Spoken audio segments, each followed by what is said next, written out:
sure that we record. We are live right now. And change my view here. And Camilla, I want a haircut. Sorry. So, yes. Well, we are live right now. So happy Friday. Happy Friday. May 1st. Yes. And Camilla, it is always a pleasure. And for those that are starting to join, I've tagged a few people. Apologies, everyone. Normally we have Camilla with us on Monday, Wednesday, Friday, 12:15. And for those that are watching, Camilla is a well-experienced, over 20 plus years, expert psychotherapist. She is accredited in the arena of pandemics and crisis management. And she's been spending a lot of time over these last few weeks working with frontline workers, essential workers, and really also starting to recognize and see the critical importance of us all keeping together and just on a day-to-day basis, things that we can do, especially as parents, adults, and how we maintain good balance, because it all starts with what we think. And really happy to have her today, and really happy to announce that it is Children's Mental Health Week as of May the 1st. So Camilla, I know we spoke earlier to talk about a few things that we're going to hear today, but I'm really happy to have you. And I am,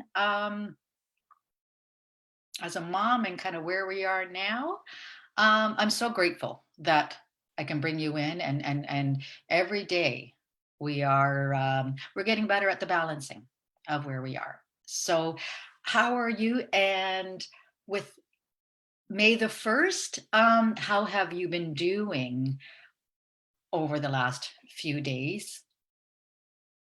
Being exceptionally busy. Work is keeping us busy, that's for sure. Yeah, I think some people are, I guess, adjusting quite well, and many people are not. We found from, speaking to clients that the first couple of weeks, they felt it was okay. Mm-hmm. And then after the 3rd week mark, they started to crash. Many people don't have very good coping skills. And so there are many people that are not doing well. Okay. Yeah, unfortunately. And so let me ask, Camilla, with those that are, coping and where we are,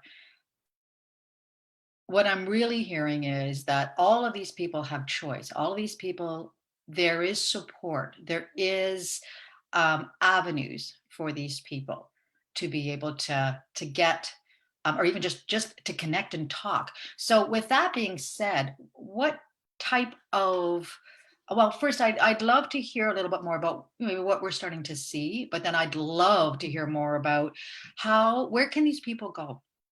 Because I know that in a heartbeat, I'm going to have them connect with you. And they may or may not be with employers. So just kind of at a broader spectrum, I'd love to be able to kind of better understand what's really going on, but then where we're able to reach out. Yeah. So first of all, let me just say that the people that have worked on themselves, that have engaged in personal growth, that maybe were working with therapists or counselors or coaches prior to COVID, they're the ones that are managing okay. And the reason is because they've come into this situation already having had developed some skills. Those people that weren't working with anyone, or maybe don't have the proper coping skills, are not adapting well. It's almost like their coping skills were bankrupt the 2nd week. And so I understand, obviously, that, people are strapped financially for sure. So this is why, you and I are, putting a lot of these webinars to educate people on the supports that are out there. And kudos to the government for bringing a lot of, resources available to people today, because I think it's important. The first line I would say for people that are stuck and don't know where to go is to communicate with their family doctors. So call them, they're available. They want to hear from you. In fact, many are saying that because of COVID, everyone has sort of stopped calling doctors and they're not and discussing the other issues that are going on. And no, it's important to be in communication with your family doctor as frontline. Perfect. Perfect. I love what you just shared there, Camilla, because years ago, I mean, I always say this epic in COVID that we're dealing with. As you said, we've dealt with pandemics before, but we just haven't dealt with it to this degree and level. But we also know that there's progress that's being made, but it's going to be some time. But I've been a believer of, where do you start? You start with your family doctor. So in this time, more importantly. So and you know what, as much as we can give out, links and our own kind of resources. I mean, the people that are watching this, I don't know where you're from. I don't know where you live. And so your family doctor should have the resources particular to your region or your area. Perfect. Mm-hmm. So that leads me to a kind of an interesting question. We have children's mental health. Yes. Today. What have you been experiencing, Camilla, just in the last sort of few weeks because everybody's going through this. So children are going through this, but at the same breath, children have parents, right? So what are you seeing?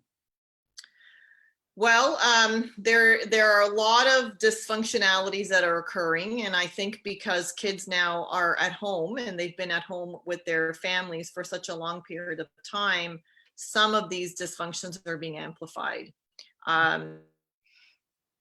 Their coping strategies are bankrupt as well. So, just all we want to do here is educate and lead people to understand that there is support and help out there. So one of the topics I wanted to talk about is anxiety, because anxiety is rampant. Kids are anxious. Some of the kids don't understand. They're hearing about coronavirus like it's the boogeyman, right? And so they're parents don't know how to communicate with their kids. Many parents have the news on all day long, so the kids are, they're listening to all this information. They don't know how to make sense of it. They might be asking questions. Maybe some of the parents are anxious themselves, and so they are handling anxiety inappropriately because they're not handling themselves in a way that works. Yeah. Topics I wanted to talk about. And then on Monday, just because there's so much information out there, we're not going to be able to do this unless we spend an hour and a half, right? But on Monday, I'd like to touch upon the homeschooling aspect, because many parents are struggling with how to teach their kids. They're now, they're the teachers, they're the parents, they're the nurses, they're the doctors, they're the gym teachers. They're doing all of this, and some are not managing well. And so, a lot of what's come through our practice, a lot of the topic or how we're coaching parents is something that I'm going to address on Monday. But for today, just talking about, children's anxieties and how parents can, what is anxiety, just educating a little bit on that, and then teaching you how to recognize it in children, I think. Okay, so basically really giving our community and our parents an opportunity to kind of what to look for, what they need to observe, what could be showing up first in terms of the signs, and then some tools that we can maybe share with them on how they can. So first, I want to say that anxiety is normal. Everyone deals with it. Everybody has it. It's not necessarily a bad thing. Yeah. It's almost like the word itself has had a bad rap. Yeah. Anxiety is necessary. It alerts us to danger. It protects us. It helps us reach important goals. So for example, you might feel anxious if you see a bear while you're out on a hike, and it's necessary to help you get away, to keep you safe. Maybe, you know, if you have some anxiety going into a really important exam. These are situations where anxiety is normal. It's normal. You need to have that. Otherwise, you'd be dead. Yeah, yeah. You know what I mean? We need a compass of some, well, not a compass. We kind of need to know what to go to and what to go away from. Correct. Yeah. Correct. So I understand it's uncomfortable. Some of these symptoms that we experience, it's uncomfortable. We feel like we're going to die, especially if we're having panic attacks. But I just really want to reiterate the fact that it's temporary. The feelings will go away. You know you're not going to die, and no, it's not dangerous. Wonderful. So, you know, the other thing is anxiety helps us to adapt to the world. You know, and so what we are experiencing today is something that we need to adapt to. We've already heard people saying there's going to be a new normal. We're not going back to the way things were. Yeah. So, I mean, I don't know what that looks like either, but I know that we need to adapt. And to the extent that we don't adapt or embrace the changes, we're going to be falling behind. And that's not a good thing. No, that brings me, I remember a few years ago to the conference that I had attended, and this exact phrase that we just went through, where the world is now, you know, the world is now this is the old world, but this is what we have to climatize to, and we have to stay with this. If we stay here, we're left behind. And it's just, there's more negative, not good things that come out of that when you stay stuck, versus this is the word, like it is about what we're dealing with right now and adapting. Absolutely. Yeah, absolutely. It's all about how we adapt. You know, and anxiety is that way too. When you're experiencing the symptoms, it's just adjusting to that. So one of the greatest gifts that you, the parent, can give is the confidence and the skill to tolerate anxiety when it occurs, so that you could, you know, have anxiety and continue living your life anyway. Does that make sense? That's actually gold to hear. It makes so much sense, Camilla. It's gold. Is to be able to get the biggest gift and the most relevant and important. You know, look, there are times. Sorry, you were cutting out. I missed what you said. Oh, sorry. Just what I'm, I guess, repeating back what you just said, which is one of the most relevant, important gifts we can ever give to a child, is the ability to give them the confidence, like that they can get through this. Anxiety is okay, but to let them know it's okay, and also, like, basically, like, as you say, anxiety is not bad, but just understand kind of what it's there for and how we can help them through COVID, how we can help them just, this is, that, you know, they're like keeping them safe, keeping their minds safe and giving them what they need to know. Yeah. Mm-hmm. And you know, and just as an aside, if the anxiety does get out of hand and it's, you know, your kids are not coping well, then, you know, you want to engage in professional support. So how would you know that? It's almost like the kids would describe it like they're in a fog. It's hard to see. It stops you from doing things you normally would be doing. You're scared to go to school. You're scared to leave your room. You're scared to talk to people. So when anxiety gets the best of you and you can't live your life, you know, professional support from that. Self-help isn't going to do it. Yeah. You know, so having said that, let's talk about how anxiety shows up in kids. Many kids, you know, I'm going to say under the age of 10, they don't say, "Oh, mom, I've got anxiety. I don't want school today." They don't talk that way. They don't see their symptoms in that way. They don't realize that it's coming from the mind, right? So it shows. Thank you. My apologies. I only wanted to say, and I really apologize for interrupting and interjecting, but what you just shared there, I think, is a really important lesson for adults. Kids aren't going to tell the parents what we might think that they're going to say. They don't. They have a 10-year-old brain. They don't have a 40, 50, 35-year-old. They don't. And I think sometimes what can happen with parents is they just make this as something, they don't realize they're only 10. They're only interpreting it as a 10-year-old. Right, right. So a lot of times what happens is kids, anxiety manifests as a physical symptom. So they will say, Mom, Dad, I have a stomach ache. I have a headache. I just don't feel well. You know, I'm nauseous. I feel like I want to throw up, or I'm tired. And so, look, the one-offs we don't want to be concerned about. But when these comments or symptoms become chronic or consistent, we need to investigate, because it could be anxiety that's going on. And look, a lot of doctors, first of all, they're going to rule out the biology, right, to make sure there's nothing physically wrong with you. Yeah. And once the biology is ruled out, chances are it'll become a mental health concern. You know, many teenagers, and in talking to teenagers, when they start to get these intrusive thoughts, they think they're going crazy. They think they're weird. They see themselves as freaks, you know, like they're not like their peers.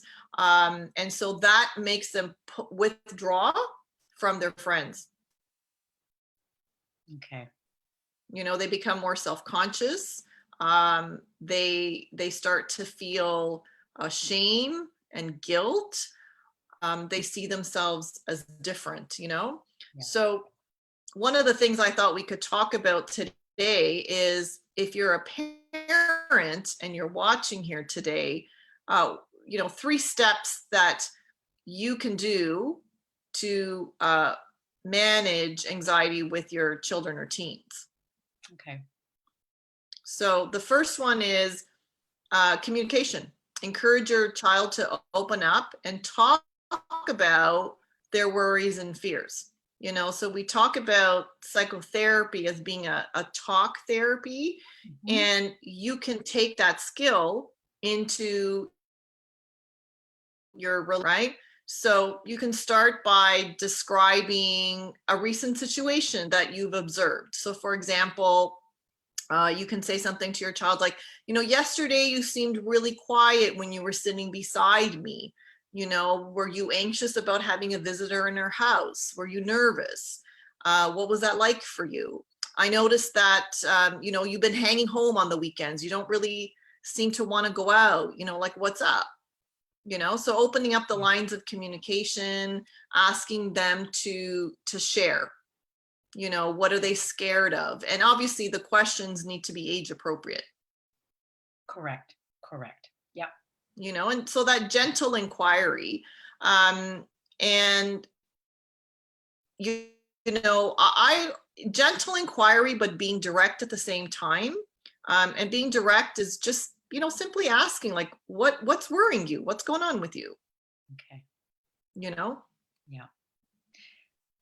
And I think what it, you know, Camilla, it wouldn't, I think for everybody that's watching right now and listening, and they, you know, for those that have children, for those that have nieces, nephews, you know, whomever, just to, you know, just to simply kind of just ask them how they're doing, ask them, you know, and be more cognizant of it, kind of, and it may, you know, for those children that might be, you know, they may be doing okay, but just to simply ask them, because there could be an assumption, Camilla, everything could be fine, going along fine, a lot of quietness, but maybe that quietness is a sign as well. Absolutely. Yeah, absolutely. Yeah. You know, and here's something I'm going to say, as you're in conversations and communications with your kids, talk to them in a calm manner. Because see, if they're anxious and you're nervous in your communication, you're just going to amplify the situation. So that's not a good thing. You need to stay calm. You know, the most important thing is not to say this. Do not say to your kids, your teens, don't worry about it, just relax. I know when somebody says that to me, I find it very annoying. And I've conveyed that sometimes, and I've had the backlash. So I've learned as a parent, maybe not the right thing to say. So coming from experience of not knowing Camilla, and then doing that, and then realizing that not going to work. Because I mean, think about it. What does that mean? Don't worry, relax. Like, what does that mean? How do I do that? It's easier said than done, right? It's just a stupid statement. It's true. And I think just as what I learned kind of over the time was, and my, slightly different, but I've got 2 adult children, but they're different personalities as well. One may have more of the other one doesn't. So I had to, it was me that had to adjust. One of them Right. with us in our business, and it was me that had to adjust because, and I think this is, true for a lot, like it's personalities and understanding. But just as you were saying, they're already in a state. If they're in a state, I got to acknowledge it. I can't just say, oh, everything's going to be okay, hon. Just think like, no, I got to kind of acknowledge of where they are. And then I had to be an ear to just listen. Yes. And provide an understanding. And I provided, it was interesting because even last night I had my older daughter come to me and it was she's just finished university.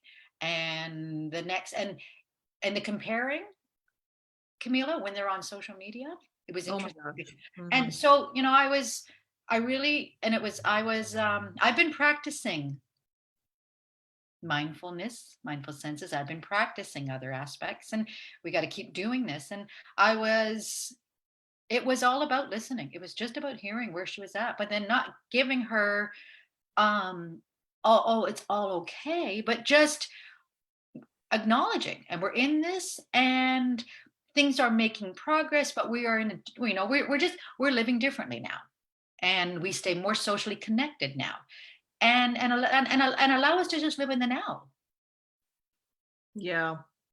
And you just said something really great. And just as an aside, remind me there's been some recent psychological studies on what people post and what's really going on in their life. So that'll be an interesting topic we should address at some point. We will.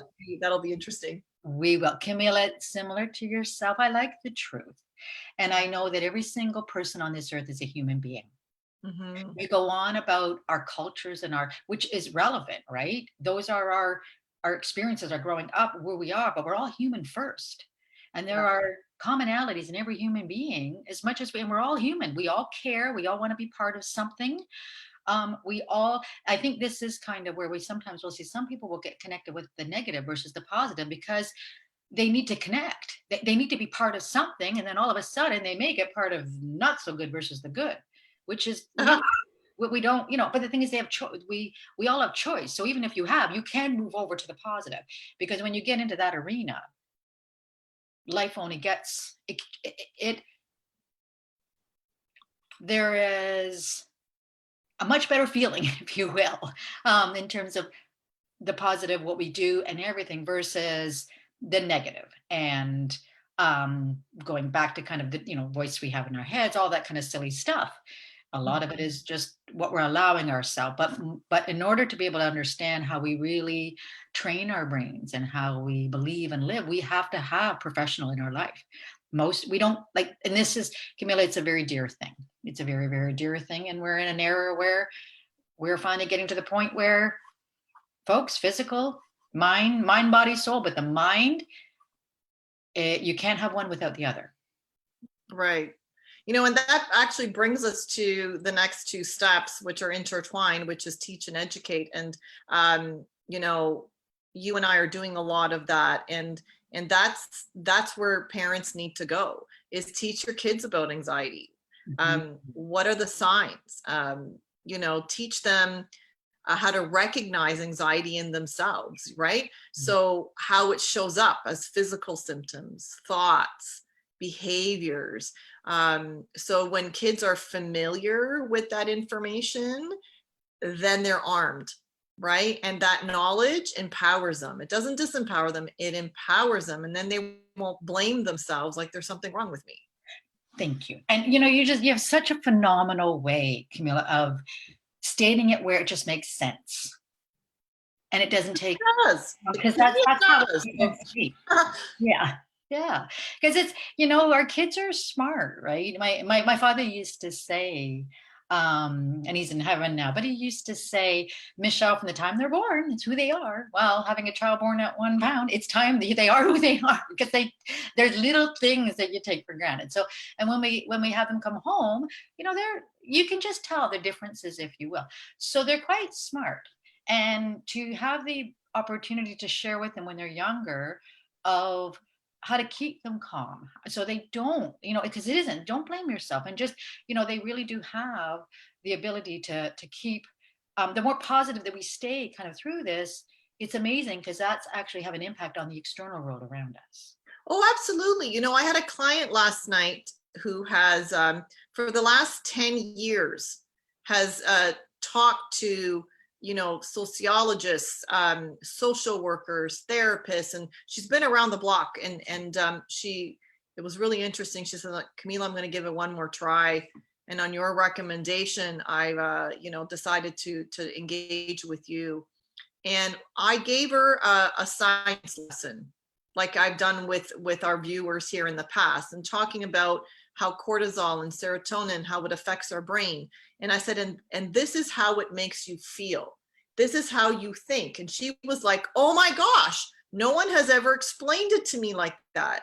Wow. And what this woman has been doing the last 10 years is taken all of those feelings and been thinking that she's a terrible mom, that she's done something wrong because of the way that she feels. And I'm like, oh my gosh, you're so not a terrible mom. There's nothing wrong here. No. It's just that you've got your biochemistry is completely off. And because our brain is the one that controls everything, it sort of colors all of our, the way we think and the way we see life. And so that's how she addressed it. And she felt like this wave of relief to say, oh my gosh, you mean to tell me that if I can, fix this biochemistry, I'll be a good mom?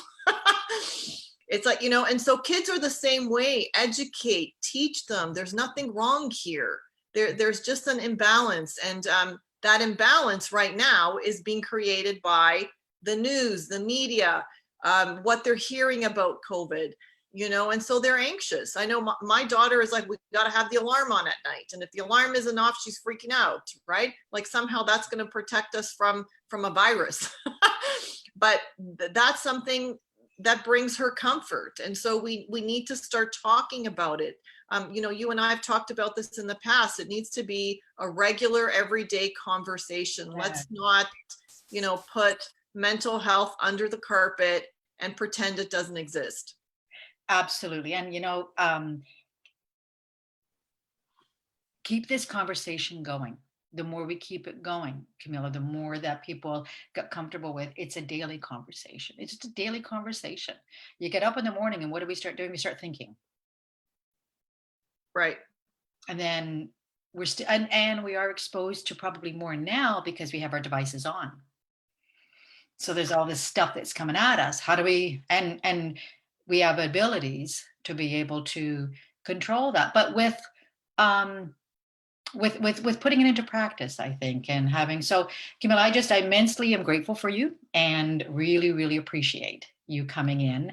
And when we continue this conversation on Monday. Yes, I'm excited to address all these fabulous topics and to bring more information to our viewers. Thank you for having me. You're so welcome. So for everybody that's been listening, folks, this is Camilla LaFranco. Camilla, Let's Talk with Camilla is her program. And she's a psychotherapist, expert in her domain in the pandemics and crisis management. But I think one of the things that I want everybody to take away is Camilla has an extremely unique way of explaining this, that it just makes sense. It connects. So for those that are watching, Camilla's going to be back with us on Monday at 12:15. And we cross our fingers that all's good and we don't have any kind of highway jams with internet. And if we do, we record Camilla and then we upload her. So have an awesome, blessed weekend, Camilla. And for everybody that's watching, stay safe. Keep telling yourself that you are beautiful and positive, and love yourself.